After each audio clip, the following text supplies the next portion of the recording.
বন্ধুরা, ভালোবাসা, বিবাহ ও বিচ্ছেদ মানুষত্বের দৃষ্টিতে ভালোবাসা দিয়ে শুরু হওয়া সম্পর্ক সবসময় একইভাবে শেষ হয় না। অনেকেই প্রেম করে বিয়ে করে, কিন্তু সময়ের সাথে বদলে যায়।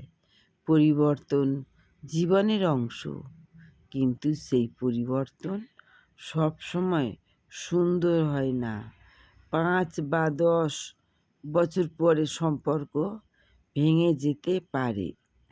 এতে কি মনুষ্যত্ব হারিয়ে যায়?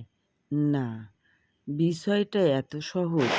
সম্পর্ক ভাঙা মানেই হৃদয়হীন হওয়া নয়, বরং অনেক সময় অতিরিক্ত কষ্টের ফল।